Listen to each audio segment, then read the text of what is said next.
Boundaries, boundaries, boundaries. We know it's important, right? And today I'm not going to talk about boundaries with regards to the time you give, your contract. That is definitely important and that has a time and place.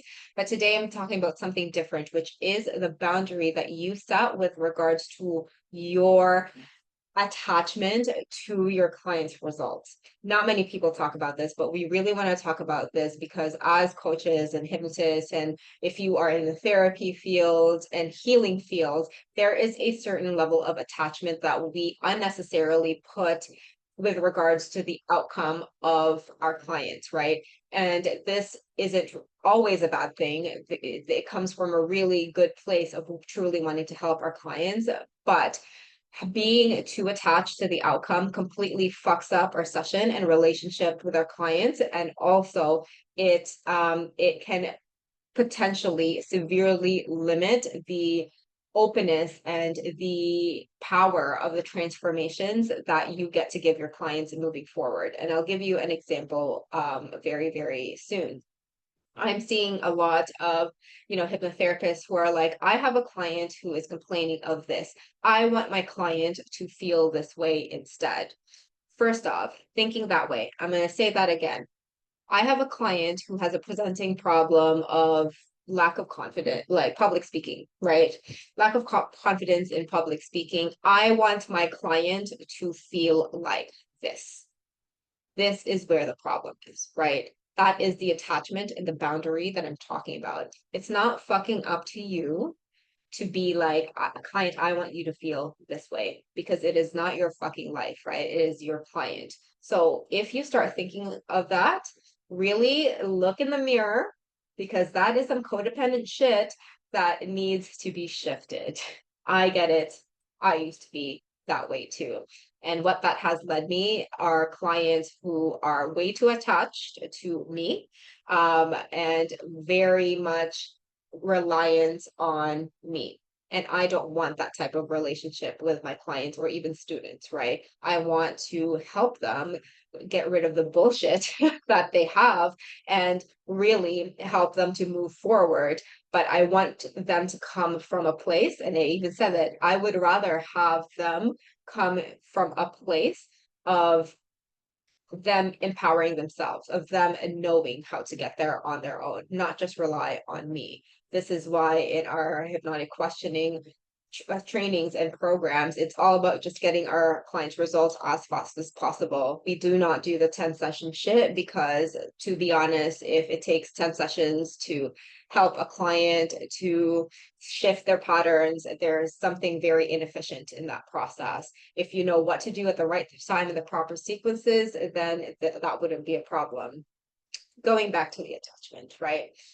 Um, and I know that this is really coming from a true place of service. However, if you go into your session saying, I want my client to feel confident, I just want my client to be happy, that's nice.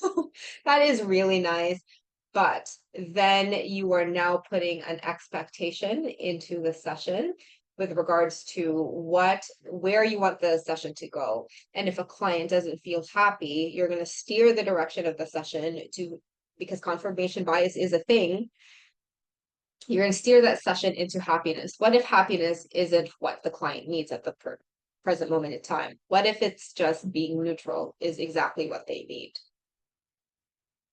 Now you steer them into direction based on your agenda, not what the client needs. This is a huge problem, right? This is something that we actually want to look at. And this is what I train my students to unlearn. Because then what happens if your expectation was happy and the client was just, yeah, I feel pretty neutral about it. And you go, oh my God, I am a failure of a therapist. I am doubting myself, or you're forcing the client to be happy, it's gonna create resistance between you and your client, right? It's gonna create that fiction that is unfucking necessary. So instead, draw the boundary, right? How can you, at this moment in time, detach from the outcome? Because although we want all the sunshine and rainbows for our clients, there are going to be some instances with our clients when they actually really need to be in that discomfort and that pain so that they can learn something from it and they can empower themselves moving forward without having to rely on you consistently. What type of results do you want? What type of results do you reckon will be more transformational for your clients? You forcing them to be happy, or them just sitting with things and empowering themselves moving forward? That is the choice, right? That is the boundary that you get to set.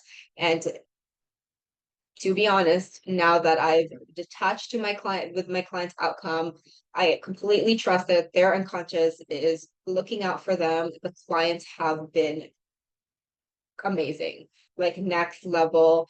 I will get updates months and months from now saying, oh my God, that session was so much better. And I would rather have that than the quick dopamine hit of my client is happy at this moment in time, but then 6 months after, a huge stressful thing happens and completely knocks them off, and they haven't learned how to pick themselves back up.